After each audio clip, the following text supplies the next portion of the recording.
ఈ యొక్క సమూయేలు గ్రంథం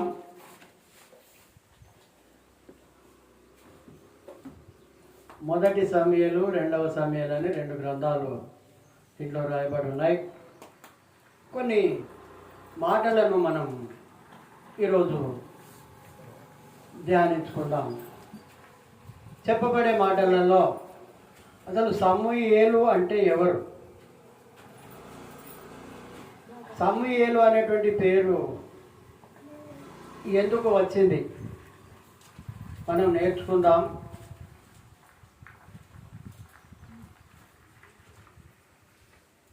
ఏ రకంగా సమూయేలు ఒక యాజకుడుగా ఏ రకంగా ఈ గ్రంథంలో లిఖించబడ్డాడో అతని గురించి మనం కొన్ని మాటలు నేర్చుకుందాం. హల్లెలూయా. ఇక్కడ అంటున్నాడు సమూయేలు గ్రంథంలో ఆయన ఎవరి కుమారుడు అనంటే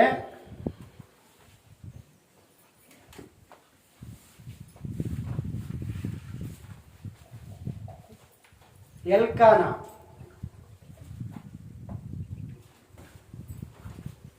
ఎఫ్రామీయుడైన చూపునకు పుట్టిన తోహు కుమారుడైన ఎలీయునకు జననమైన యెరోహాము కుమారుడు. అతనికి ఇద్దరు భార్యలు ఉండేది. ఎంతమంది అటమ్మా భార్యలు? ఇద్దరు భార్యలు ఉన్నారు. అయితే ఇక్కడ చెప్తున్నాడు వీరిలో ఒకదాని పేరు హన్న, రెండవ దాని పేరు పెనిన్నా. ఇద్దరి భార్యల పేర్లు కూడా పరిశుద్ధ గ్రంథంలో రాయబడి ఉన్నాయి. ఇక్కడ పెనిన్నాకు పిల్లలు కలిగిరి కానీ అన్నకు పిల్లలు లేరు. పెనిన్నాకు పిల్లలు ఉన్నారు కానీ హన్నాకు పిల్లలు లేనటువంటి సందర్భం ఇది. అప్పుడు ఇతడు షిలోహులోనున్నటువంటి యెహోవాను మొక్కుటకు బలి అర్పించుటకు ఏటేటా తన పట్టణమును విడిచి అచ్చటికి పోవచ్చుండెను. హల్లెలూయా. షిలోహుకు వెళ్ళిపోతున్నాడట ఏటేటా, సంవత్సరం. ఏటేటంటే సంవత్సరం. ప్రతి సంవత్సరము షిలోహు చాలా దూరం ఉన్నటువంటి ప్రాంతానికి తన ఇద్దరు భార్యలను తీసుకొని వారి పిల్లలను తీసుకొని ఈ యొక్క వ్యక్తి అక్కడికి వెళ్ళిపోతా ఉన్నాడు. యెహోవా మందిరానికి. ఎక్కడికి వెళ్తున్నాడటమ్మా? మాట్లాడాలి. హలలో ఎవరు కూడా మనం కూడా నీకు వీళ్ళకి కొన్ని మాటలు మనకు తెలిసి ఉండాలి. మీకు చదువు రాకున్నా కానీ కొన్ని మాటలు తెలిసి ఉంటే దాని ప్రకారమైన ఇతరులకు చెప్పనీకి ఆస్కారం ఉంటుంది. హల్లెలూయా. అందుకే అంటున్నాడు ఆ కాలమున ఏలి యొక్క ఇద్దరు కుమారులు హోప్ని ఫీనెహాసులు యెహోవాకు యాజకులుగా ఉన్నారు. అక్కడనట ఏలి యాజకుడుగా ఉన్నాడు. యాజకుడు అంటే దేవాలయంలో పనిచేసేటువంటి యాజకత్వం చేసేటువంటి వ్యక్తి. యాజకత్వం చేసేటువంటి వ్యక్తి అక్కడ ఉన్నాడు. అతనికి ఇద్దరు కుమారులను కూడా రాయబడి ఉన్నది. అతడు సేవ చేస్తున్నాడు. తనకి ఇద్దరు కుమారులు ఆ మందిరంలో. ఏమంటున్నాడంటే ఇంకా ఎల్కానా తాను బలి అర్పణ చేసిన నాడు, బలి అర్పణ చేసినటువంటి నాడు భార్యయగు పెనిన్నాకును దాని కుమారులకును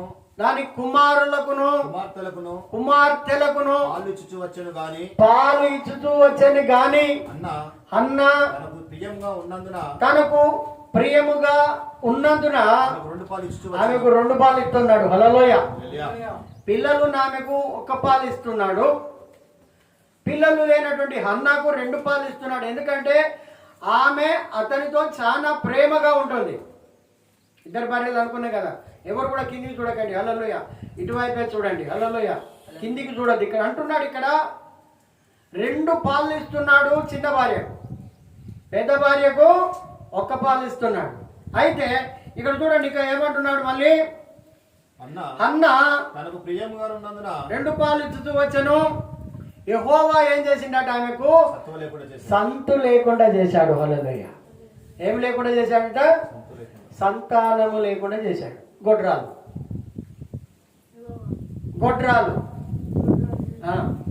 అబ్రహాము భార్య గొడ్రాలు, ఇస్సాకు భార్య గొడ్రాలు, యాకోబు భార్యలలో కూడా ఒక ఆమె గొడ్రాలుగా ఉన్నది.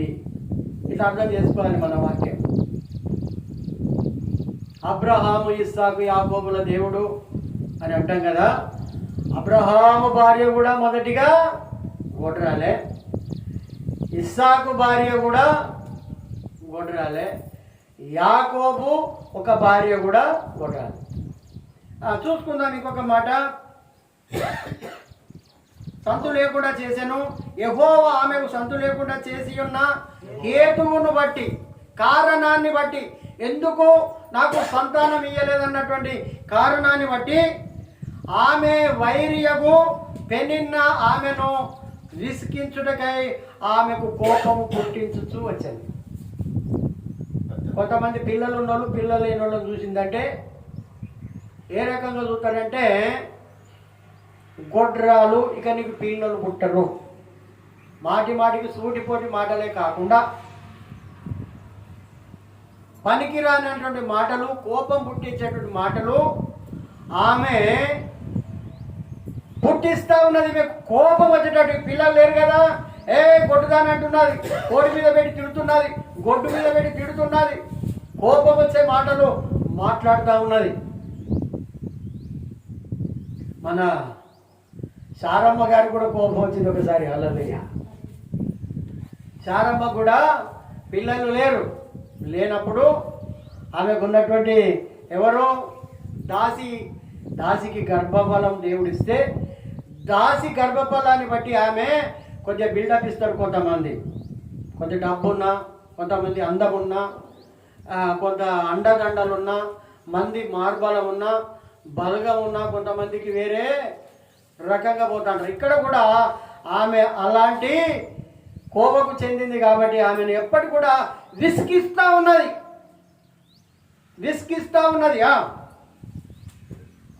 యెహోవా ఆమె సత్తులేకు చేసి ఉన్నందున ఎదురు బట్టి ఆమె వేరియగు పెనిన్న ఆమెకు విసిగించుటకై ఆమె కోపం పుట్టించి వచ్చెను.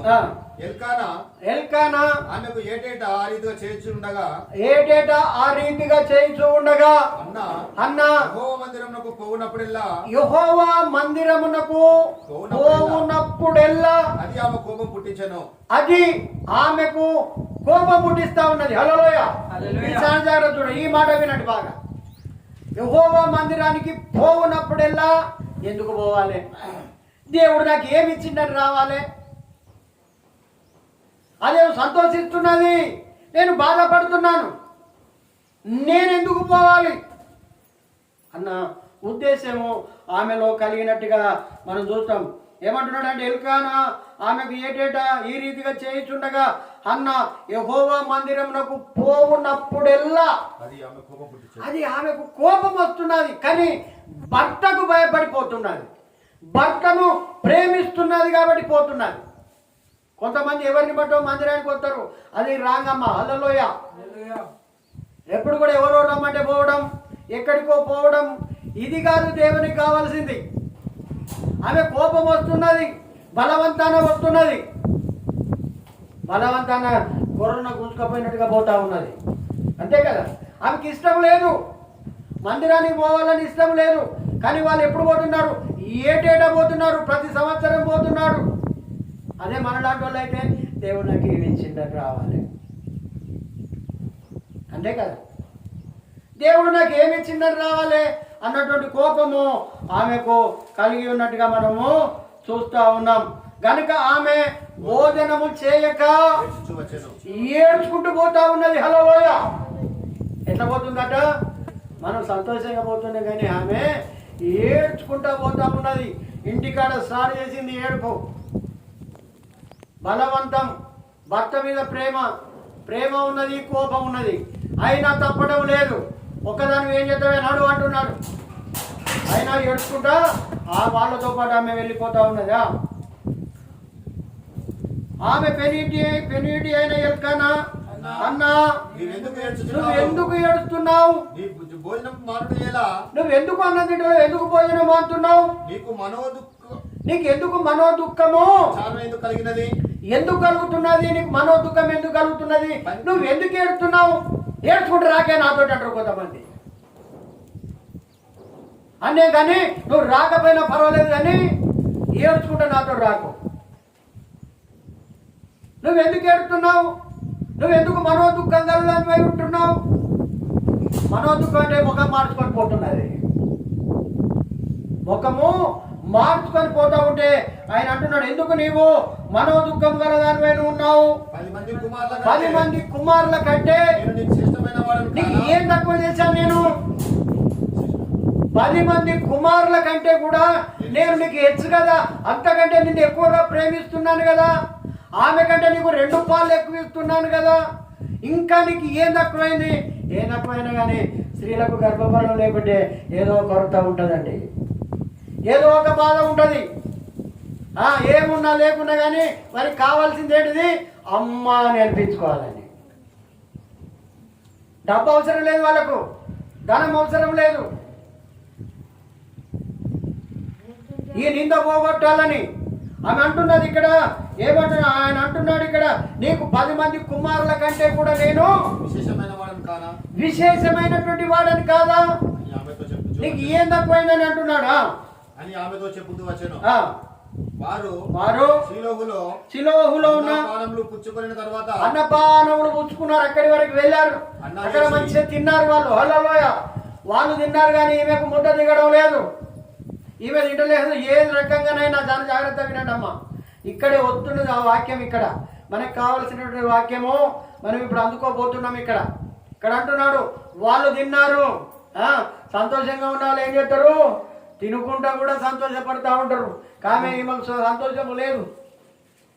అక్కడ చేరుకున్న తర్వాత పాలు చేసుకోవచ్చు, మంచిగా అన్నాలు పెట్టుకోవచ్చు, మంచిగా తినొచ్చు. వాళ్ళు అన్నా లేచి యాజకుడైన మందిర స్తంభం దగ్గర హల్లెలూయ వాళ్ళు చెట్టు కింద కూర్చొని భోజనం చేస్తా ఉంటే ఆమె లేచి మందిరంలోనికి వచ్చాది.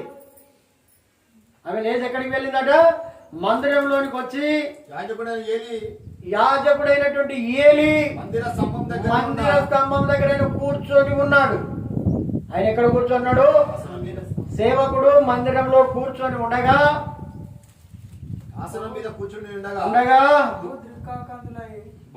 బహు దుఃఖం తన్నుకొచ్చింది ఆయన వాళ్ళలో. కొంతమంది దుఃఖం ఎంత ఆపుకున్నా కానీ ఆగదు. అంత దుఃఖం ఉన్నది ఆమెకు, అంత బాధ ఉన్నది. అప్పుడప్పుడు మనం కూడా ఎంతో ఏడవాలని అనిపిస్తుంది, కానీ వాళ్ళ వీళ్ళని చూసి మనం కూడా ఏడవం. యోసేపాట వాళ్ళ అన్నదమ్ములను చూసి ఇటు చూడండి, అన్నదమ్ములను చూసి లోపలి పోయి ఏడ్చి, ఇటు దుఃఖం ఉంది, ఇటు సంతోషం ఉన్నది. ఏడ్చి కళ్ళు కడుక్కొని బయటకు వచ్చిండట. మళ్ళీ ఏం తెలియనట్టుగా రాజులాగా ఉన్నాడు. హల్లెలూయ. నాతోటి కలిసి అందరికి కూడా భోజనం పెట్టమంటే సీరియల్గా కూర్చున్నారట. బైబిల్ గ్రంథంలో రాయబడి ఉన్నది. ఏ రకంగా తండ్రికి పుట్టారో ఆ రకంగా సీరియల్గా కూర్చొని భోజనం చేశారట. హల్లెలూయ. ఇక్కడ చెప్తున్నాడు, ఈ మందిరంలోనికి వెళ్ళగానే ఆ ఏలిని చూడగానే దుఃఖము కట్టలు తెంపుకొని వచ్చాది ఆమెకు. విజయక్క కట్టలు తెంపుకొని వచ్చాది. సైన్యములకు అధిపతి యెహోవా, నీ సేవకురాలైనటువంటి నాకు కలిగి ఉన్న శ్రమను చూసి నీ సేవకురాలైనటువంటి నన్ను మరొక జ్ఞాపకం చేసుకోమంటున్నది. గట్టిగా చెప్పాలి కొట్టండి. హల్లెలూయా. మందిరానికి వస్తున్నామంటే ఏదోటి అందుకొని పోవాలి. అందుకొని పోవాలంటే దొరికిన వస్తువులు పట్టుకొని పోవడం కాదు. అగో ఉన్న రాడ్డు కూడా కోసుకపోయినా మనది. అక్కడ ఉన్న రాడ్డు ఉండే, మన 4 రాడ్లు నిలబెట్టి ఉండే, అవి కూడా తీసుకపోయాను.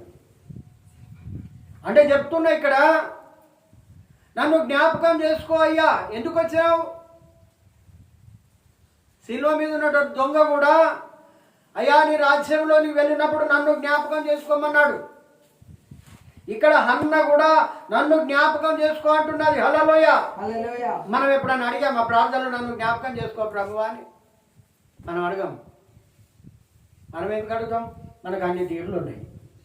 ఏ తినాలంటే తింటాం, ఏ తాగాలంటే తాగుతాం, ఏం చేయాలన్నా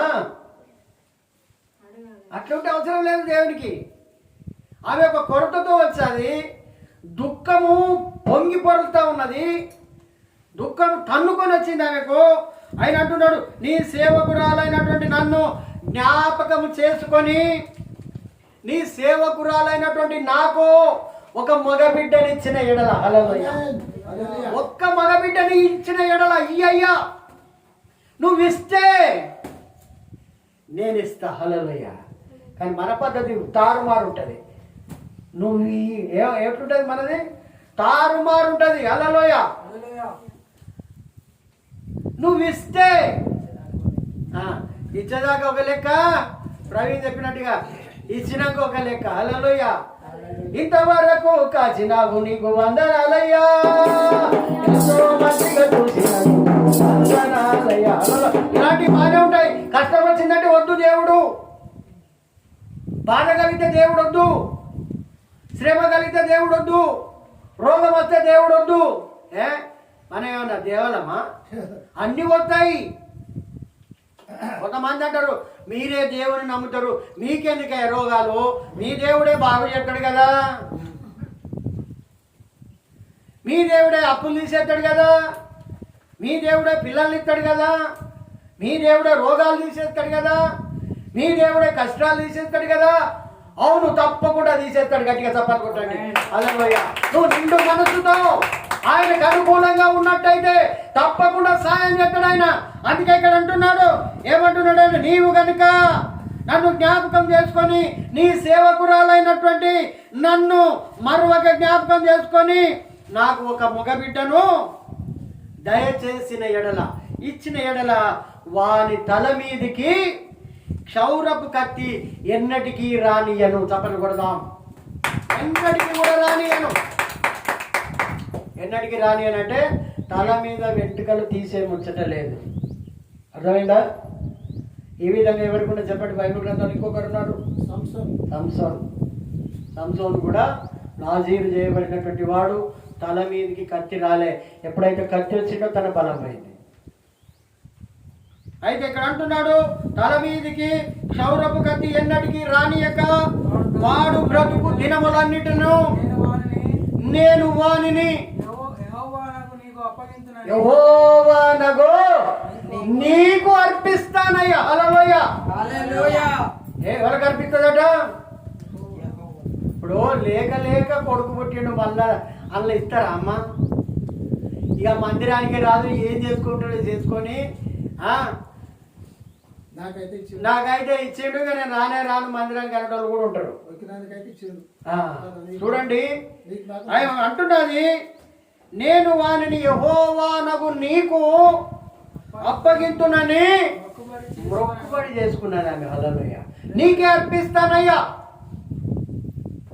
నేను నీకు అర్పిస్తాను.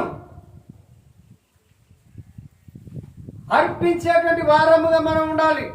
నాకున్నదంతయు నీవిచ్చినవేనయ్యా, నేనేమైనా ప్రభువా నిన్ను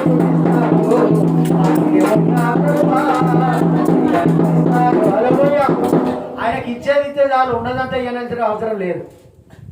ఆయనకి ఇచ్చేది ఇస్తే చాలు. వేలాది నదులంతా విస్తార తైలము నీకిచ్చిన చాలునా,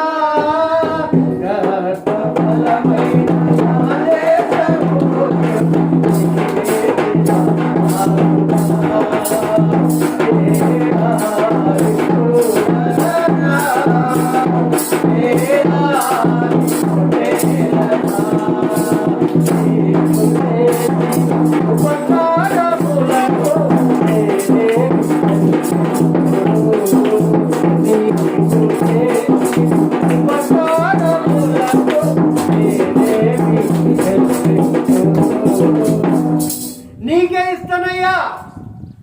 కనుక నువ్వు కుమారుని ఇస్తే వారి తల మీదకి మంగళ కట్టి రాకుండా చేసి అది నీకే నా కుమారుని ప్రతిష్ఠిస్తా, నా కుమారుని నీకే ఇస్తా.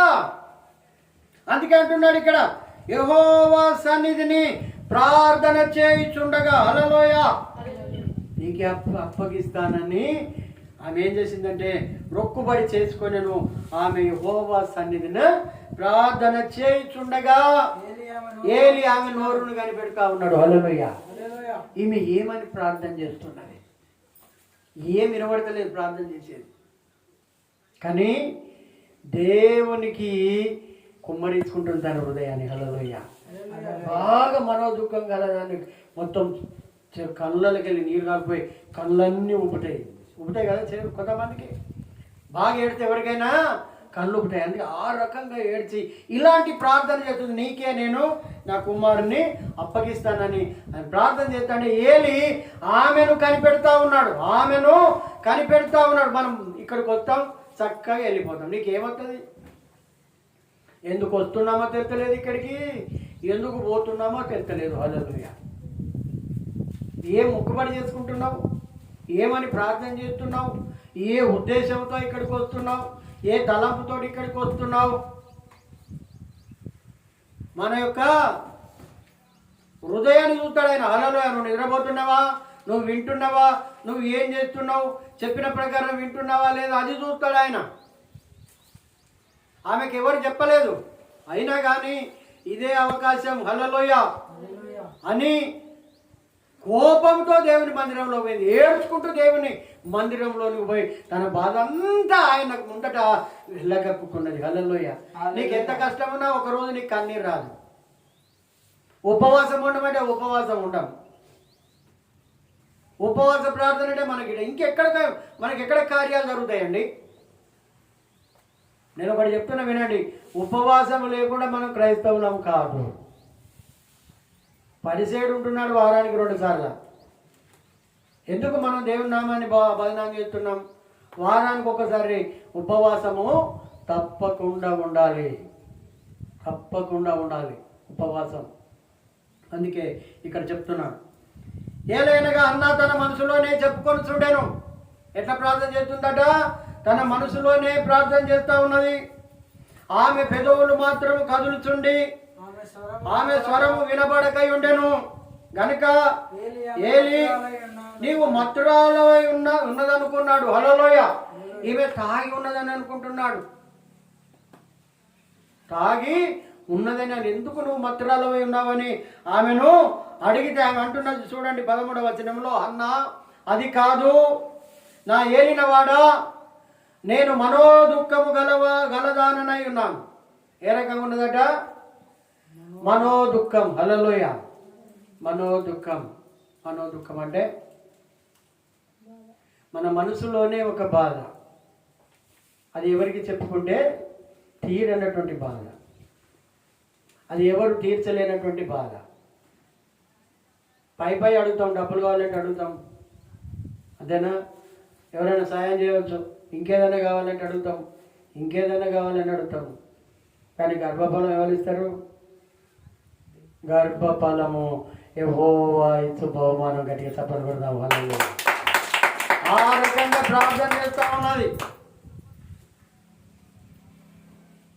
అప్పుడు మన అవ్వమ్మ కూడా యెహోవా నాకు చూడండి, ఆదికాండం 4వ అధ్యాయంలో ఒక మాట తీసుకున్నాను. ఆదికాండం 4వ అధ్యాయంలో ఒక మాట, యెహోవా దయ వలన నేను ఒక మనిషిని సంపాదించుకున్నాను. హల్లెలూయా. యెహోవా దయ లేకుండా నీ కష్టాలు పోవు, నీ బాధలు పోవు, నీ సమస్యలు పోవు, నీ వ్యాధులు పోవు. యెహోవా దయ ఉండాలి, యెహోవాకు ప్రార్థన చేయాలి. నీకు ఏ అవసరం ఉన్నదో అడగాలి. మనం అడుగుతలేం, పొందుకుంటలేం. అది వచ్చేది మనోదుఃఖం కలిసి ప్రార్థన చేస్తున్నది, తన మనసులోనే ప్రార్థన చేసుకుంటా ఉన్నది. నేను మద్యం తాగలేదని ఆమె చెప్తా ఉన్నది. ఏమంటున్నదంటే నా ఆత్మను యెహోవా సన్నిధిలో కుమ్మరిస్తున్నాను అంటున్నది. హల్లెలూయా. ఏం చెప్తాందట? కుమ్మరిస్తుందా? కొనుక్కు నిద్ర తీస్తుందా? హ?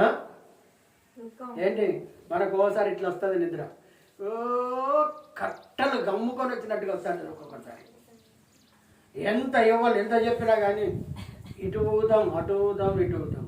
కానీ ఆమె అట్లా కాదు, ఆమె ఆ రకంగా లేదు. ఎట్లున్నదట, నా ఆత్మను యెహోవా సన్నిధిలో కుమ్మరిస్తున్నాను. హల్లెలూయా. హల్లెలూయా. పాట పాడలే ఎప్పుడైనా? కుమ్మరించుము నాయనా నీ పరిశుద్ధ పాడండి.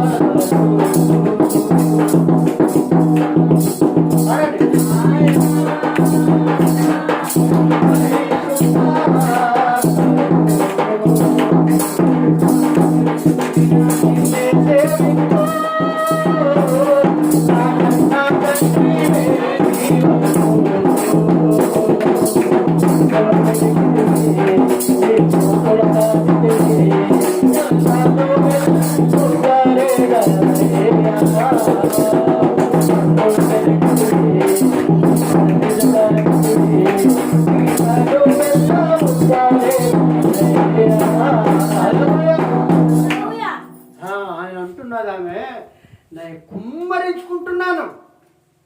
మనం కుమ్మరించలేము ఆయనకు, కుమ్మరించడే మర్చిపోయినాం మనం. హల్లెలూయా. కుమ్మరిస్తున్న తన ఆత్మను కుమ్మరించుకుంటున్నది. మన ఆత్మను దేవుని ఎదుట, నీకు ఏ కష్టంతో వచ్చావో ఆయన ఎదుట ప్రార్థన చేసుకో, అడగాలి. ముందుగా అడిగి మనం పొందుకోవాలి. అందుకే నా ఆత్మని యెహోవా సన్నిధిని కుమ్మరించుకుంటున్నాను, నీ సేవకురాలైనటువంటి నన్ను పనికి మారిన దానిగా మాత్రం అనుకోకండి. నేను పనికి మారిన దానికి కాదు, నేను ప్రార్థన పర్రాలను అంటున్నదామె. నేను పనికి మారిన దాన్ని, పనికి మారాలంటే పని దొంగని కాదు, ప్రార్థన దొంగలం కాదు అని మాట్లాడుతున్నది. పనికి మాలిన దానిని నేను ఎంచవద్దు, నన్ను అట్లా అనుకోవద్దు.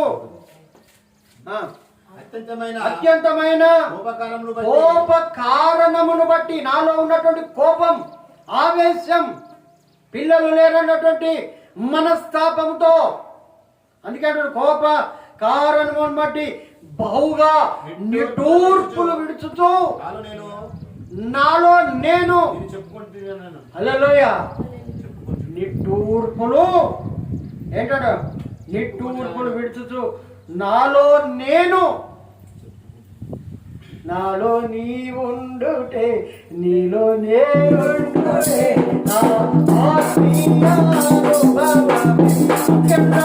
ఏమంటున్నాడు, నాలో నేను. ఏమో నా బాధలు నేనుంటే నీ బాధ ఒకటి అంటారు కొంతమంది. నా కట్టం నాదైతే నీ కట్టం నీకు. అది అంటున్నది, నీలో నేను దీన్ని చెప్పుకుంటున్నాను, నీకే చెప్తున్నానయ్యా. హల్లెలూయా. నీకే నేను చెప్తున్నాను, నాలో నేను నీకే చెప్తున్నాను ఈ బాధను అని తన మనసులో ప్రార్థన చెప్పుకోగానే ఏలి అంటున్నాడు, నీవు క్షేమముగా వెళ్ళుము. ఇక నువ్వు క్షేమముగా వెళ్ళుము, దేవునితో నీవు చేసుకున్న మనవిని ఆయన దయచేయును గాక. చెప్పలు కొడదాము. హల్లెలూయా. నీకు దయచేయును గాక, తప్పకుండా ఇస్తాడు. ప్రార్థన చేయకపోతే ఏది రాదమ్మా, ఇప్పటికి చెప్తున్నా నేను. ప్రార్థన చేయకపోతే ఏది కూడా రాదు. ప్రార్థన చేయాలి, సాధించి శోధించాలి. మనం ఎప్పుడు కూడా ఆయన అడగకుంటే ఏది రాదు. అందుకే అంటున్నాడు, దయచేయను గాక అని ఆమెతో చెప్పగా ఆమె అతనితో నీ సేవకురాలైనటువంటి నన్ను నేను నీ దృష్టికి కృప నొందుదును గాక. హల్లెలూయా. కృప నొందుదును గాక అంటే నేను పొందుకొనుదును గాక, నేను పొందుకుందును గాక. తర్వాత ఆ స్త్రీ తన దారిన వెళ్ళిపోయి భోజనం చేసింది. హల్లెలూయా. భోజనం చేసింది. భోజనం మేలు కలగక ముందే భోజనం చేసింది. ఎప్పుడైతే ప్రార్థన చేసిందో ఆమెలో చెప్పలేనంత సంతోషం వచ్చేసింది. దేవుడు గర్భఫలం ఇచ్చినంత అనుభూతిని పొందిందామె. గర్భఫలం ఇచ్చినట్టుగానే అనుభూతి పొందిందామె. వెంటనే వెళ్ళి భోజనం చేస్తే వీళ్ళందరూ పరిశాన్ అయిపోతున్నారు. అరే ఇంతవరకు దాకా అక్కడి నుంచి ఇక్కడ దాకా ఏడుచుకుంటూ వచ్చింది, మనం తింటాటో చూసింది, లోపలికి పోయి ప్రార్థన చేసి బయటికి రాగానే మంచిగా ఆహారం తింటా ఉన్నది, ఆమె సంతోషిస్తా ఉన్నది. చూడండి ఏమంటున్నాడు అని అంటే తర్వాత వారు ఆ, ఉదయమందే ఈ సేవకురాలైన నేను నీ దృష్టికి కృపణొందును గాక. తర్వాత ఆ స్త్రీ తన దారిని పోయి భోజనం చేయుచు నాట నుండి ఏది ప్రార్థన చేసిన దగ్గర నుండి దుఃఖముగా నుండుట మానెను. ఒక్క రోజు కూడా ఏడవలేదు. హల్లెలూయా. ఎన్ని నిందలు వచ్చినా ఎన్ని బాధలు వచ్చినా ఏడవలేదు. ఎందుకు? ఎవరు చెప్పుకున్నా తన బాధంతా దేవునికి చెప్పేది.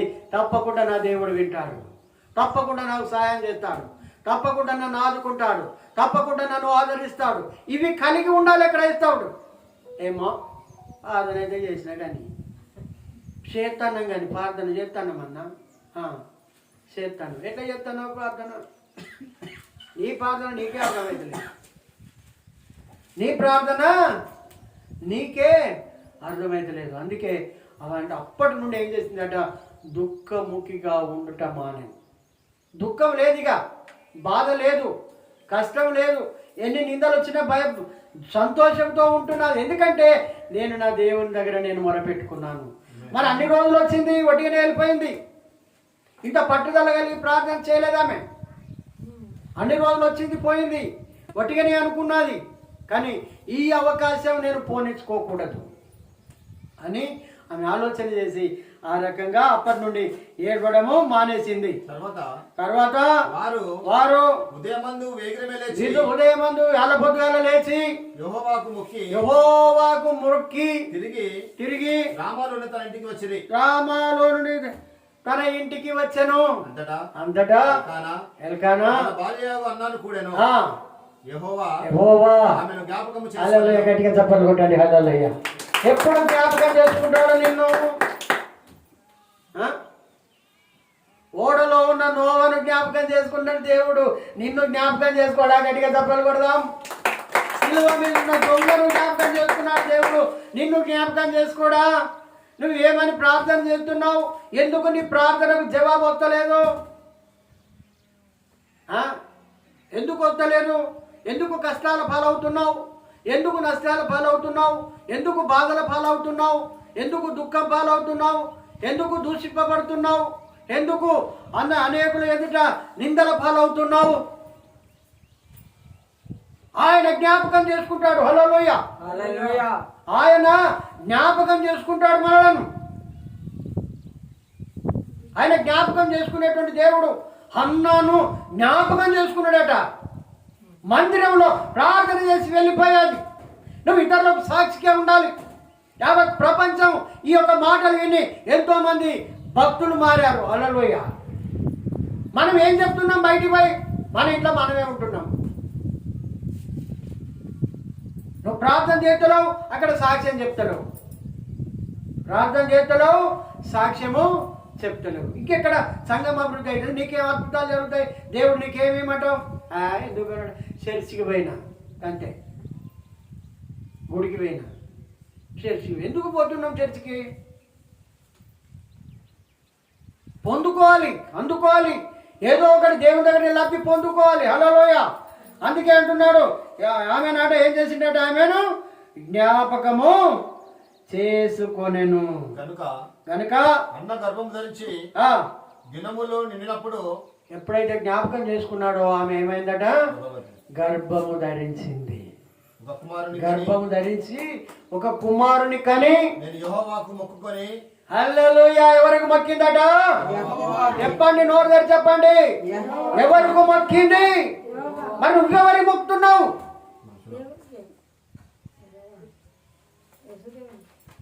యెహోవాకు మొక్కిందయ్యా, నువ్వు ఇచ్చినందుకు వందనాలయ్యా, నన్ను జ్ఞాపకం చేసుకున్నందుకు వందనాలు. అనామకురాలు ప్రభువా, గొడ్రాలు ప్రభువా, ఎన్నో నిందలు తిన్నానయ్యా, ఎన్నో అవమానాలు పడ్డానయ్యా, ఎన్నో హేళన చేశారు, దూషించారు, చీవాట్లు పెట్టారు, గొడ్రాలు అని పక్కకెళ్ళిపోయారు. ఇవన్నీ మనం అనుభవిస్తలేము మన జీవితంలో, ఎవరం అనుభవిస్తలేమా ఇవన్నీ మనం? ఎన్నో నిందలున్నాయి ప్రతి ఒక్కరికి. హల్లెలూయా. నిందలేని పొంద కూడా తెలుసా? ప్రతి ఒక్కరిని నిందిస్తూ ఉంటారు. నీ ముందర ముచ్చటాడతారు, మధ్యనే బాగానే ఉంటావని, మళ్ళీ ఎక్కకపోయినా ఎక్కిరిస్తారు మళ్ళా. అలాంటి జనాలు ఉన్నారు, ముందర నడమంటారు, వెనక కొంకులు లేకుండా కూడా తెలియదు. కానీ మన దేవుడు అలాంటి వాడు కాదు. ఇప్పటికైనా చూడండి, ప్రార్థన చేయాలి దేవుని మందిరంలోకి వచ్చి, ఖాళీగా కూర్చొని వెళ్ళిపోవడం కాదు, టైంపాస్ కోసం కాదు, ఏమో ఇంతసేపు చెప్తానని కాదు. ఎంతసేపు అయినా కానీ దేవుని యొక్క మాటలు మనం వినాలి. హల్లెలూయా. ఎంతసేపు అయినా దేవుని యొక్క మాటలు మనము వినవలసినటువంటి వాళ్ళం. నెహెమ్యా గ్రంథంలో అట ఒక జాము సేపు నిలబడ్డారట, ఒక జాము సేపు స్తుతించాలట, ఒక జాము సేపు ఆరాధించాలట. ఒక జామ్ అంటే ఏంటిదమ్మా? నాడి జామ్ అంటాం రాత్రికాల సమయంలో. జామ్ అంటే దాదాపు 8 గంటల దాకా మనం నిలబడి ఓపుకుంటా, మనకు కూర్చొని ఓపుకుంటా లేదు. దేవుడి మీద భయం ఉండాలి మనకు. భయం ఉంటే ఎంతసేపు అయినా ఉండగలుగుతాం మనం. టైం కాగానే కొంతమంది టైం చూసుకుంటారు. ఏంది ఈ పాస్టర్ ఎప్పటి పని లేదా? అన్ని మాటలు తృప్తిగా భోజనం చేయాలి. తినేటప్పుడు కూడా ఏమంటారు? ఈ తిండి కూడా తినడే నిమ్మలంగా అంటాం మనం. ఈ తిండి కూడా అన్నారా? ఎవరన్నా మీరు అన్నారా? ఎవరితోటైనా అన్నారా? కొడుకులతోటే కానీ, బిడ్డతోటే కానీ, భర్తతోటే కానీ, పిల్లలతోటే కానీ, మరెవరితోటైనా ఈ కూడన నన్ను నిమ్మలంగా, అలాంటి పరిస్థితులు ఉంటాయేమో మనకు. హల్లెలూయా. అందుకే దేవుని ఎదుట ఏ రకంగా ఉండాలంటే ఈ రకంగా హన్న వలె మనం ఉండాలి. ఆమెను జ్ఞాపకం చేసుకొని ఆమె గర్భాన్ని దేవుడు తెరిచినట్టుగా మనము చూస్తా ఉన్నాం. దీనిని అడిగిననుకొని వానికి సమూయేలు అని పేరు పెట్టారు. హల్లెలూయా. ఏం పేరు పెట్టిందట? సమూయేలు. గట్టిగా చప్పట్లు కొట్టండి. ఈ సమూయేలు గ్రంథమే మనం చదువుకుంటున్నాం. సమూయేలు అని పేరు పెట్టింది, సమూయేలు అని పేరు పెట్టింది. ఎల్కానాయును అతని ఇంటి వారందరూ యెహోవాకు ఏటేటా బలి అర్పించుటకు మొక్కుబడి చెల్లించుటకు పోయిరి. మళ్ళా వెళ్ళిపోయారు. అయితే అన్న బిడ్డ పాలు విడిచేంత వరదాకా నేను రాను. బిడ్డ పాలు విడిచేదాకా నేను రాను, మీరు వెళ్ళండి. వాడు యెహోవా సన్నిధిన అగుపడి తిరిగి రాక అక్కడనే ఉండునట్లుగా నేను వాని తీసుకొని వస్తున్నానని తన యొక్క పెనిమిడితో చెప్పి వెళ్ళకపోయాను. ఆమె వెళ్ళకనే ఉన్నది. హల్లెలూయా. ఎందుకంటే పాలు విడిచేంత వరదాకా నేను ఇంటి దగ్గరే ఉంటాను. వాడు మళ్ళీ అక్కడికి పోయిందంటే నేను చూడను. వాడు అక్కడే యెహోవా మందిరంలో ఉండాలి. నేను మొక్కుబడి చేసుకున్నా, నాకు కనుక కుమారుని ఇచ్చినట్టయితే అయ్యా నీ మందిరంలోనే నేను ఒక సేవకునిగా నీ మందిరాలనే వదిలిపెడతా నేను. హల్లెలూయా. నీ మందిరంలోనే నేను వదిలిపెడతానని ఆమె ఇచ్చిన ప్రకారంగా నేను రాను, మీరే వెళ్ళిపోయినా చెప్పింది. అప్పుడు తమ భర్త నీ దృష్టికి ఏది మంచిదో చేయము, నీకు ఏది మంచిగా అనిపిస్తే గట్టినే చేయి. రావాలనుకుంటే రా, వద్దనుకుంటే ఉండు అని చెప్పేసి వాళ్ళు వెళ్ళిపోయారా. యెహోవా తన వాక్యము స్థిరపరచును గాక. చెప్పాలి కూడా ఇది. దేవుడు ఏం చేస్తాడు? తన వాక్యాన్ని స్థిరపరుస్తాడు.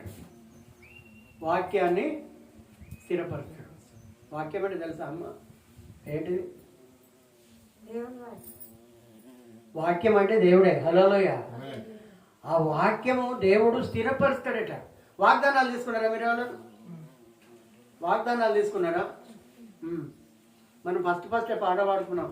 వాగ్దానములనిచ్చి నెరవేర్చు వాడవు నీవే. అంటే వాక్యం, ఆ వాక్యము దేవుడు నీకు స్థిరపరచునుగాక. ఆమేన్. ఎందుకు చెప్తున్నానంటే దేవుడు మనలో నాటపడాలి. దేవుని కోసం ఏదో చేస్తే తప్ప ఆయన నిన్ను జ్ఞాపకం చేసుకోడు, నీకు నువ్వు ప్రార్థన చేసినా ఆయన ఒప్పుకోడు. మొదటిగా ఆయనకు మనం సరెండర్ కావాలి, ఆయనకు మనం నచ్చాలి. నచ్చడం అంటే ఏదో అందం కాదు ఆయనకు కావాల్సింది, ఏదో ఆరోగ్యం కాదు ఆయనకు కావాల్సింది. ఆయన అంటున్నాడు ఇక్కడ, యెహోవా వాక్యము స్థిరపరచబడాలి, స్థిరపరచబడాలి. ఒక ఏంటిది వాగ్దానాలు ఎన్ని రకాలు ఉన్నాయంటే ఎన్నో వాగ్దానాలు ఉన్నాయి. దాదాపు బైబిల్ గ్రంథంలో 3000 4000 వాగ్దానాలు ఉన్నాయి. వాగ్దానం నమ్మాలి. హల్లెలూయ. వాగ్దానం. అందరం ఆహారం తింటున్నాం, చాలా జాగ్రత్త వినండి అమ్మా. వాగ్దానం అంటే ఏంటో ఇప్పుడు వాక్యం గురించి సమయం వచ్చింది కాబట్టి చెప్తున్నా. వాగ్దానం అని అంటే దేవుడు మనకి ఇచ్చినటువంటి వాగ్దానం. మొదటిగా ఆదాము అవ్వలకు ఏం ఏర్పాటు చేశాడు ఆయన? పండ్లు తినమన్నాడు. ఇప్పుడు కూడా డాక్టర్లు పండ్లే తినమంటారు అన్నాడు. ఎందుకు తినమంటున్నారు? మరి అన్నం కదా మనం తినవలసింది, మనుషులు నేర్పింది ఇదే కదా. అందుకే మనం శరీరానికి ఏ రకంగా విటమిన్లు అవసరమో ఆ విధంగానే వాగ్దానాలతో కూడినటువంటి ఈ వాగ్దానాలు కూడా మన జీవితాలకు అంత అవసరం. గట్టిగా తప్పలు పడదాం. వాగ్దానాలు కూడా అవసరం. వాగ్దానం ప్రకారము నడవాలి. నేను అనుకున్నా, నాకు మొదటికి వచ్చిన వాగ్దానం రోమిలో రాసిన పత్రిక 8వ అధ్యాయం 28వ వచ్చింది నాకు. ఇది ఎందులో ఒకటి కాగితం అనుకోండి. నేను దేవుణ్ణి ప్రేమించు వారికి, ఆయన సంకల్పం చొప్పున పిలువబడినటువంటి వారికి సమస్తమును సమకూడి జరుగుతున్నవి. హల్లెలూయ. జరగాలి. మరి వట్టి కూర్చుంటే జరుగుతుందా? బాగా పండించు ప్రభు అంటే వట్టిగా నాకు పండుతుంది. అది దానికి కలుపు తీయాలి, దాన్ని నాటు తీయాలి, దానికి మందు వేయాలి, ఎరువు వేయాలి, నీళ్లు పెట్టాలి, ఎన్నో రకాలుగా ప్రయత్నం చేయాలి. నేను ఇట్లనే కూర్చుంటా. నేను మన గ్రేస్ తోడు కూడా చెప్పిన, నీకు వాగ్దానం ఉండొచ్చు, ఉంటే మాత్రం నువ్వు ఇంటికాడ ఉంటే సేవ చేసినట్టేనా? కాదు కదా. బయటికి వెళితేనే కదా మనం సేవ చేసినట్టుగా. హల్లెలూయా. అందుకే అంటున్నాడు, వాగ్దానము ఎప్పుడు నెరవేరుతుంది? వాగ్దానం. దేవుడు వాగ్దానం ఎన్నో వాగ్దానాలు చేశాడు. అబ్రాహాము కూడా వాగ్దానము ఇచ్చి నెరవేర్చే దేవుడు అని మనం నమ్మాలి. అందుకే ఆయన అంటున్నది అక్కడ ఏమంటున్నది అంటే, ఆయన అంటున్నాడు తన భర్త తన వాక్యమును స్థిరపరచును గాక, తన వాగ్దానము స్థిరపరచును గాక. వాగ్దానాలన్నీ మన జీవితంలో నెరవేరాలి, నెరవేర్చబడాలి. వాగ్దాన ప్రకారంగా నువ్వు నిలబడాలి. అందుకే అంటున్నాడు స్థిరపరచును గాక అని. ఆమెతో అనగా ఆమె అక్కడనే ఉండి తన కుమారుని పాల్పించే వరకు అతన్ని పెంచుచుండెను. హల్లెలూయా. పాలు మాన్పించిన తర్వాత అతడు ఇంకా చిన్నవాడై ఉండగా ఆ బాలుని ఎత్తుకొని 3 కోడెలను తూమెడు పిండిని ద్రాక్షారసపు తిత్తిని తీసుకొని సిలోహులోని మందిరంలోనికి వచ్చేది. హల్లెలూయా. పిల్లవానితో పాటు. మీరు ఏం తీసుకొని వస్తున్నారో మాకు తెలియదు, మీరు ఎందుకు వస్తున్నారో మాకు తెలియదు. మీ ఇష్టం. అర్థమవుతుందా?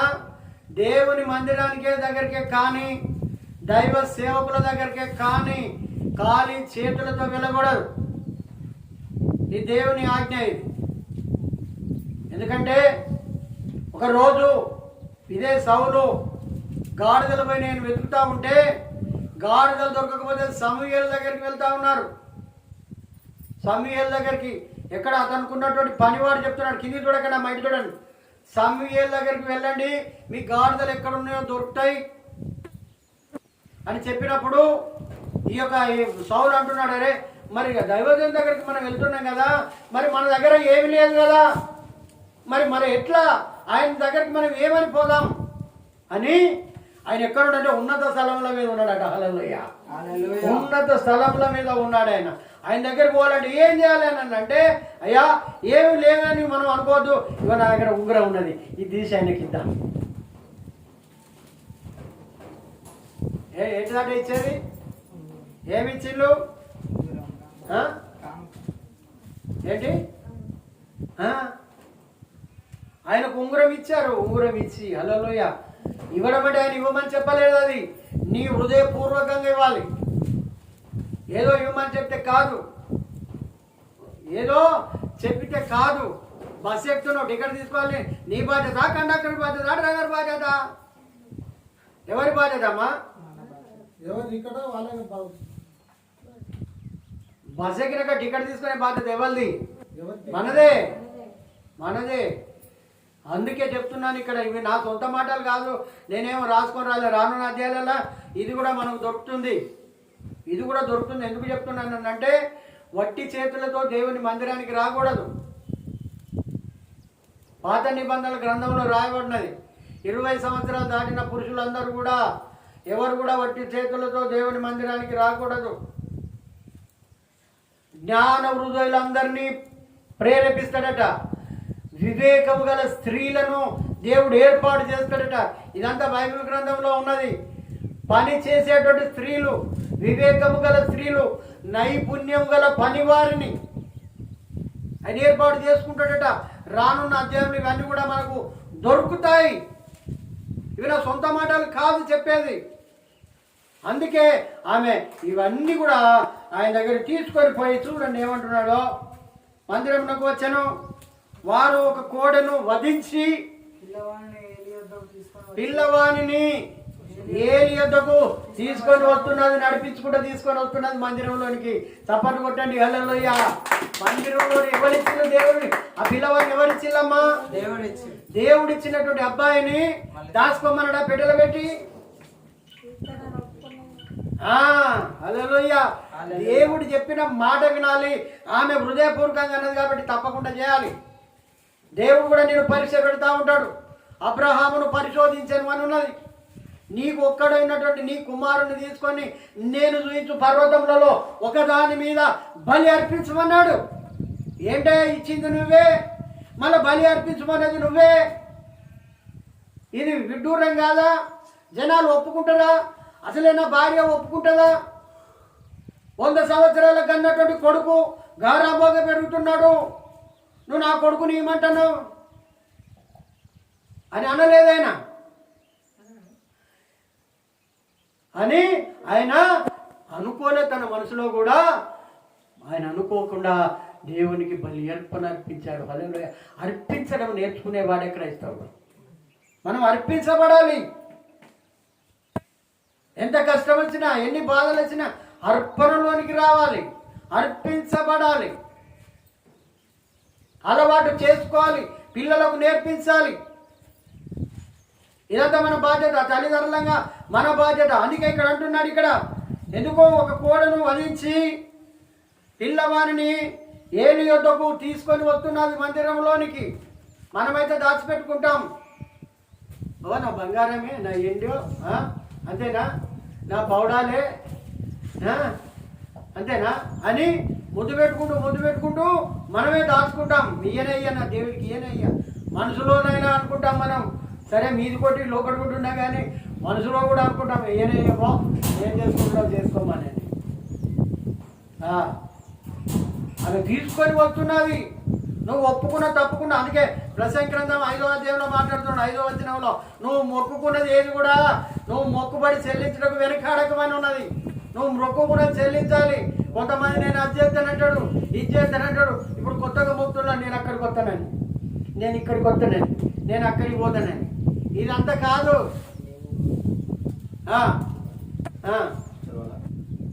నీవు మొక్కుకున్న దాన్ని చెల్లించుము.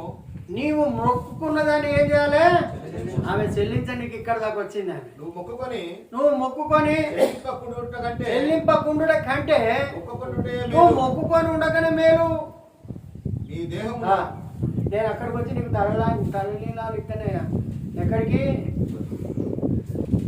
నా పేరు మనకెందుకు, మనకు లేవా పుణ్యక్షేత్రాలు? బంగాళాఖాతం, నాగపట్నం, మెదకు. అంటే చెప్తున్నా, దేవునికి ఇవ్వడం మనం నేర్చుకోవాలి. మనం ఇవ్వడము నేర్చుకోవాలి. పొందుకోవడం నేర్చుకోవాలి. ఈ రెండు ఎప్పుడైతే మనం తీసుకొని వస్తూ ఉన్నదండి. ఆడవాళ్ళకు ధరించదరికేనా? ధరిస్తుందా? మళ్ళీ ఏమవుతుందో మళ్ళీ ఆమె అనుకున్నది ఏంటంటే ఈ గొడ్రాలు అనేటువంటి నింద పోతే చాలు. ఆమె అనుకుని ఏమనుకున్నదంటే ఈ గొడ్రాలు అనేటువంటి నింద పోతే చాలు అని అనుకున్నది ఆమె. హల్లెలూయా అనుకొని సంతోషంతో, ఎలాంటి బాధ లేదు, దిగులు లేదు. ఏది అబ్రహాం కదా తన కుమారుని తీసుకొని వెళ్తామంటే ఇక ఆయన ఎంత బాధపడి ఉన్నాడో లోపల, కానీ తెలియదు. అరే చెట్టంతా కొడుకు, 12 సంవత్సరాల కొడుకు, ఈ ముసలోడు తీసుకొని పోతాడు ఎరుకు. మళ్ళా కట్టెల మోపెత్తిడు, మళ్ళా సిల్వ కట్టెల మోపెత్తి తీసుకొని పోతా ఉన్నాడు. అప్పటికే కొడుకుంటున్నాడు, డాడీ కట్టెలు ఉన్నాయి, నిప్పు ఉన్నది, కత్తి ఉన్నది, కానీ బలి అర్పించడానికి గొర్రె పిల్ల ఏది అని అడుగుతున్నాడు. హల్లెలూయా.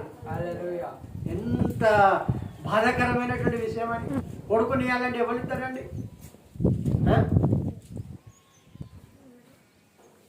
ఎంత బాధ కలుగుతుంది. కొడుకును ఇవ్వాలని అంటే అంత బాధ కలిగి ఉన్నా కానీ ఆయన అంటున్నాడు యెహోవా చూసుకున్నాడు. హల్లెలూయా. యెహోవా చూసుకున్నాడు. నిజంగా కూడా ఎప్పుడైతే ఆ కట్టెలు వేర్చాడు, కొడుకును 2 చేతులు వెనక తీసి కట్టేశాడు, దాని మీద పడుకోబెట్టాడు, కత్తి నేనే తీశాడు ఆయన. హల్లెలూయా. ఎవరో చెప్తే రాదండి భక్తి, మనకు మనమే చేయాలి. ఆయన అంత ధనవంతుడు ఆయన కూడా ఎవరినో వాళ్ళు తీసుకుపోయి చంపమంటే చంపుతారు కదా. నేను చూడలేను, నా కళ్ళ ముందర నేను చంపలేను, నాకు చేతులు రావు, నువ్వు ఎవరినన్నా కోరుకొని వాళ్ళకే నా కొడుకు అయితే నేను ఇస్తానని అంటలేడు ఆయన. అంతేనా? మన కళ్ళతో చూడలేము, అంత బాధను చూడలేము. దేవుడికో 10,000 ఇవ్వండి, అబ్బర కొడుక 10,000 అడుగుతాడు పాస్టర్ అంటారు.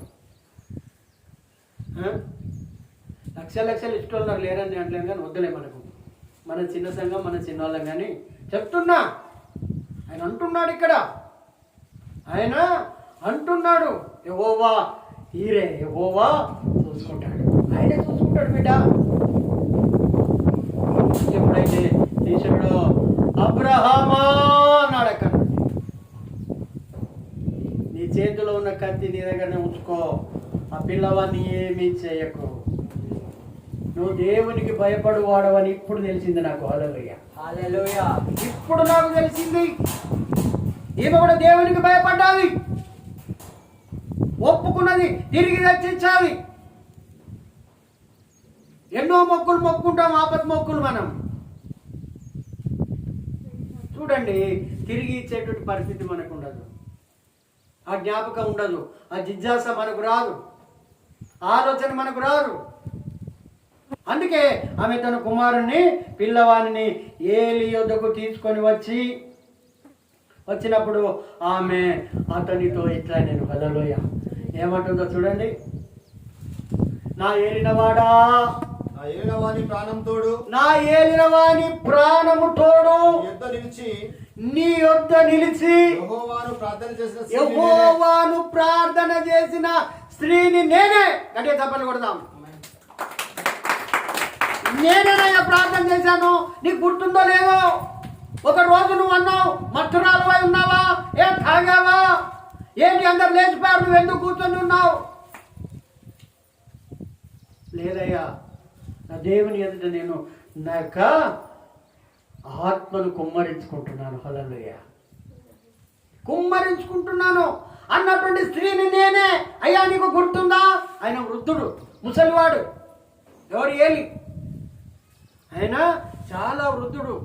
గుర్తున్నానా అని అడుగుతున్నది.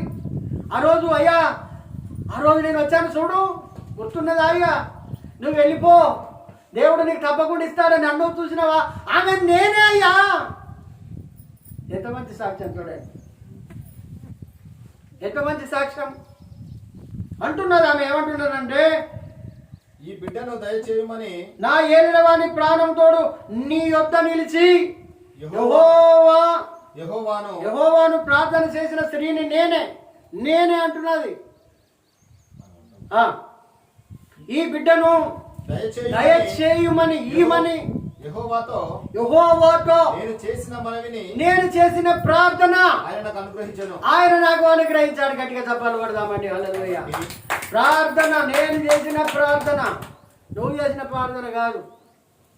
మనమే ప్రార్థన చేయాలి.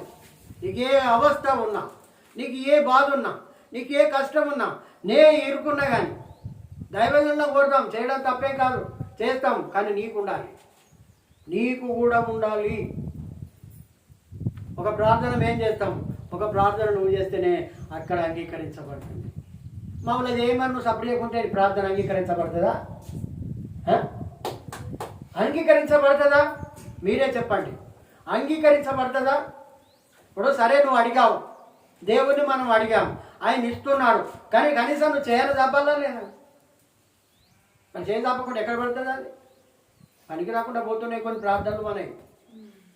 కొన్ని ప్రార్థనలు పనికి రాకుండా పోతున్నాయి. మనం చేసే ప్రార్థన మనం అందుకోలేక, పొందుకోలేక కష్టాల పాలవుతున్నాం, బాధల పాలవుతున్నాం, అనేకమైనటువంటి ఉపద్రవాల పాలవుతున్నాం. అందుకే అంటున్నాడు, ఈ బిడ్డను దయచేయమని యెహోవాతో నేను చేసిన మనవిని అనుగ్రహించెను. ఆయన నాకు అనుగ్రహించాడు, నాకు ఇచ్చాడు, కాబట్టి బహుమానంగా నాకు ఇచ్చాడు ఈ కుమారుణ్ణి. ఇదిగో నా కుమారుడని చూపిస్తున్నది ఆయనకు. ఇదిగో నా కుమారుడని ఆయనకు చూపిస్తా ఉన్నది. కాబట్టి నేను ఆ బిడ్డను యెహోవాకు ప్రతిష్ఠిస్తున్నాను. హల్లెలూయా. ప్రతిష్ఠిస్తున్నాను నా కుమారుని, యెహోవాకే ఇస్తున్నాను నేను. ఎంతోమంది దైవజనులకు సేవకులుగా తమ పిల్లల్ని ఇస్తున్నారు. నేను ఒక దైవజన్ దగ్గర, మ్యాథ్స్ పాస్టర్ దగ్గర ఒక మెసేజ్ నేను విన్నాను. దాదాపు 20 మంది సేవకులు పిల్లలు, యవ్వనస్తులు, సేవకు అర్పించుకున్నటువంటి వాళ్ళను ఒక్కొక్కరిని చూపించాడు. నాకు చాలా సంతోషమైంది. అబ్బా ఎంత మంచి పిల్లలు, ఒక్కొక్కరికి ఒక్కడే కొడుకట, సంతానమే లేకపోతే ఆయన పుట్టిండట, దేవునికి అర్పించిండు. ఒకరిని పెద్దోని అప్పచెప్పిండు, కొంతమంది ఈ రకంగా అప్పచెప్పిండు ఆయన. అంటే దేవునికి అర్పిస్తే ఎడిపోతాండి. దేవునికి ఇవ్వమంటేనే కోపం వస్తుంది. ఎక్కడ పని లేదు వీళ్ళకు, ఇదే పని, ఇదే రాసుకొని వస్తారు వీళ్ళు. వీళ్ళది అడుగుడు పనే, వీళ్ళది ఈ పనులే, వీళ్ళ ఆ పనులే, అట్లా ఇట్లా దోసుకోనికే. వాళ్ళకేం బిల్డింగులు అవుతున్నాయి, వీళ్ళకేం గుడిసెలు అవుతున్నాయి. అందుకే ఇక్కడ చెప్తున్నాడు ఆయన అనేది ఏంటిదనంటే, కాబట్టి నేను ఆ బిడ్డను యెహోవాకు ప్రతిష్ఠిస్తున్నాను, నేను ఇస్తున్నాను, నేను హృదయపూర్వకంగా ఇస్తున్నాను. ఇస్తారు 5 రోజులు మళ్ళీ గంజి పోసేటోడేవాడు, మనం ఆడుకుంటూడేవాడు, మనం ఈసారి ఇచ్చేటోడేవాడు. చూడండి, ప్రతిష్ఠిస్తున్నాను, తాను బ్రతుకు దినములన్నిటను వాడు యెహోవాకు ప్రతిష్ఠుడు. ఇతడు ప్రతిష్ఠిస్తున్నాను. ఇతడు సేవకుడుగానే ఉండాలి, ఇతడు యాజకుడుగానే ఉండాలి, ఇతడు ఒక ప్రవక్తగానే ఉండాలి. ఈయన న్యాయాధిపతిగా కూడా ఉన్నాడు. హల్లెలూయా. రానున్న అధ్యాయంలో మనం దొరుకుతుంది. ఈయన న్యాయాధిపతిగా కూడా కొన్ని సంవత్సరాలు చేశాడు ఈయన. ఏది సమూయేలు. అందుకే నేను ప్రతిష్ఠుడని చెప్పాను. అప్పుడు వాడు యెహోవాకు అక్కడనే మొక్కాను. హల్లెలూయా. అంటే ఇప్పుడు తల్లి చెప్పండి, కొడుకు మొక్కుతాడు, అమ్మ తండ్రి మోకరించబడినే మోకరిస్తాడు. దాని మోకాల అనుభవమే తెలియదు కొంతమందికి. అవి నేర్పరు కొడుకులకు, బిడ్డలకు. ప్రార్థన ఉండాలి ఇంట్లో, ప్రతిరోజు ప్రార్థన ఉండాలి. ఇద్దరున్నా ఒక్కరున్నా ప్రార్థన చేసుకోవాలి. 2 పాటలైనా పాడుకోవాలి, ప్రార్థన చేసుకోవాలి, వాక్యం చదువుకోవాలి, అనేకుల కోసం ప్రార్థన చేయాలి. కుటుంబ ప్రార్థన అనేది ఇంట్లో ఉండాలి. తన కొడుకులకు, కుమార్తెలకు నేర్పించాలి, భార్యకు నేర్పించాలి. వటిగానే వచ్చి వటిగానే పోవడం భక్తి కాదు. ఇక్కడ ప్రతిష్ఠితుడు అయ్యాడు ఆయన. ఏ రకంగానైతే ప్రతిష్ఠ చేసిందో ఆ రకంగానే ఆమె ప్రతిష్ఠిత చేసిన తరువాత దేవుడు ఊరుకునే దేవుడు కాదమ్మా. హల్లెలూయా. దేవుడు ఊరుకునే దేవుడు కాదు. ఇదే 2వ అధ్యాయం 21 వచ్చిన ఒకసారి ధ్యానించుకుందాం. యెహోవా అన్నాను దర్శింపగా మరలా దేవుడు ఆమెను మళ్ళా దర్శించాడు. గర్భవతి అయి మళ్ళా గర్భవతి అయి ముగ్గురు కుమారులను ముగ్గురు కొడుకులను ఇచ్చిండు, కుమార్తెలను 2 కుమార్తెలను ఇచ్చిండు, 5 ఇచ్చిండు. గట్టిగా చెప్పాలి కొట్టండి. హల్లెలూయా. ఆయన దాచుకోడు, నువ్వు ఇచ్చింది ఏది కూడా దాచుకోడు. నీకే అద్భుతం చేస్తాడు. నీకే అద్భుతకరంగా ఆశ్చర్యకరంగా చేసేటువంటి దేవుడు. మళ్ళీ గొడ్రాలుగా ఉంచలేదు ఆమెను. ఆమె యొక్క ఏది సమితి, ఆమె సమితి కంటే ఎక్కువ సంతానాన్ని ఇచ్చాడు ఆయన. అంటే నిన్ను ఎవరైనా సూటిపోటు మాటలు అన్నా కానీ నువ్వు ఆయన ఎదుట కనుక చక్కగా నిలబడితే వాళ్ళు తల దించుకునే వారిగా చేస్తాడు, నేను తల ఎత్తుకునేటువంటి వాడిగా దేవుడు చేస్తాడు. ఇది సమూయేలు మొదటి గ్రంథంలో ఉన్నటువంటి చరిత్ర. దేవుడు మనకి ఇచ్చినటువంటి ఈ చరిత్రను పోతాంటే రానున్న కాలంలో ఇంకా చాలా బాగా ఉంటుంది కనుక మనందరం చాలా జాగ్రత్తగా ఈ వాక్యాలను వినవలసింది. దేవుడి కొద్ది మాటలు దీవించును గాక.